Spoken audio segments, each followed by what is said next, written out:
Kami tadi memeriksa sejumlah ADC dari Irjen Sambo, Kadif Propam nonaktif, ya. Bagaimana kami akan menceritakan beberapa hal yang penting. Yang pertama, bagaimana proses kami melakukan pemeriksaan. Jadi sejumlah orang itu kami periksa secara terpisah. Jadi tidak dalam satu ruangan yang sama, tapi secara terpisah. Ini penting untuk kami sampaikan agar kami juga mendapatkan berbagai kekayaan informasi yang diperlukan untuk terangnya peristiwa. Ternyata pada saat itu saudara Richard mendapatkan janji dari saudara FS akan membantu melakukan atau memberikan SP3 terhadap kasus yang terjadi. Namun ternyata faktanya Richard tetap menjadi tersangka.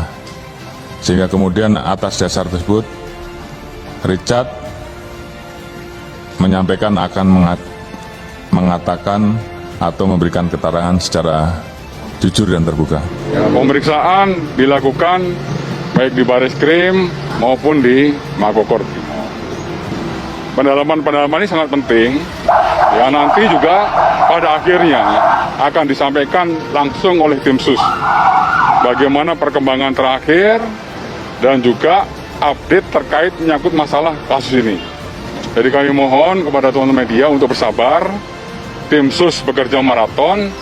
Sekali lagi, ya, dengan prinsip kerja kehati-hatian. Berdasarkan hasil pemeriksaan keempat tersangka, menurut perannya masing-masing, penyidik menerapkan pasal 340, subsidiar pasal 338, junto pasal 55, 56 KUHP, dengan ancaman maksimal hukuman mati, penjara seumur hidup, atau penjara selama-lamanya 20 tahun. Ferdi Sambo menangis di Makobrimob, Baradae lebih rileks di rutan Bareskrim. Polisi kini telah menetapkan 5 tersangka pembunuhan Brigadir Nofriansah, Yosua Huta Barat atau Brigadir J.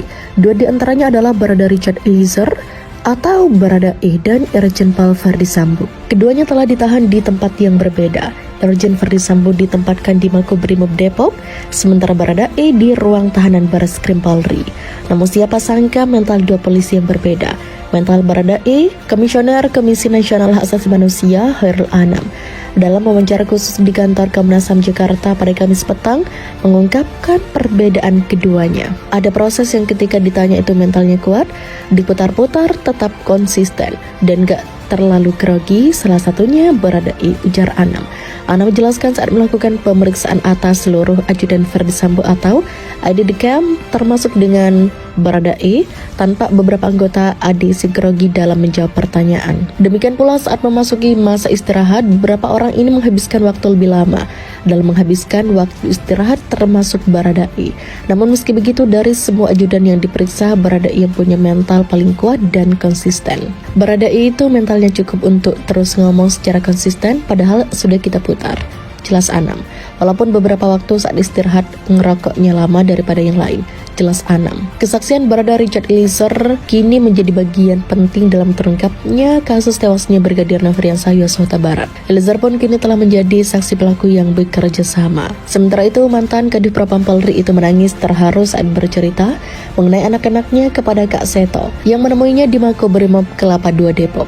Saat bertemu Irjen Ferdi Sambo, Kak Seto mengatakan dirinya dititipkan anak-anak sang jenderal agar tetap diberi semangat dan tegar menghadapi kondisi keluarganya. Terjadi dialog-dialog sederhana, beliau juga menitipkan kepada kami kalau nanti anak-anaknya supaya tetap diberi semangat, supaya tetap terus tegar menghadapi kondisi ini dan tetap mencapai apa yang dicita-citakan, yaitu menjadi anggota Polri, Ibu Kak Seto. Selain itu, Kak Seto mengungkapkan Irjen Ferdi Sambo sempat terkejut dengan kedatangannya ke Makobrimob. Pertama, beliau juga sangat terkejut, sangat terharu, bahkan juga meneteskan air mata dan tidak menyangka, kata Kak Seto. Kak Seto menyampaikan tujuan kedatangannya ke Makobrimob untuk melakukan perlindungan terhadap anak-anak Ferdy Sambo dan Putri Chandrawati. Sebab, kata Seto, pihaknya mendengar bahwa anak-anak Ferdy Sambo gencar mendapat perundungan. Karena saya mendengar bahwa putra-putri beliau itu mendapatkan perundungan yang sangat gencar, yang mungkin juga membuat anak-anak ini stres, tegang, dan sebagainya, ungkapnya. Menurut polisi, Brigadir J tewas setelah ditembak di rumah dinas Ekas Kadif Propam Polri, Irjen Pol Ferdy Sambo di Kompleks Polri Duren 3 Jakarta Selatan. Polisi telah menetapkan 5 tersangka kasus pembunuhan terhadap Brigadir J.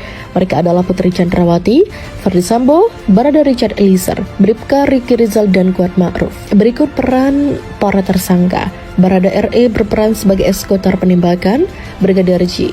Bribka RR turut membantu dan menyaksikan penembakan korban.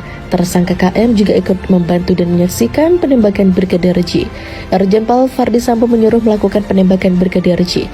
Putri Chandrawati mengajak Barada E, Bribka RR, KM, dan Brigadir J berangkat ke lokasi penembakan. Selain itu, penyidik telah menerapkan pasal 340 KUHP subsidiar, pasal 338 Jukto, pasal 55 dan 56 KUHP kepada keempat tersangka lainnya.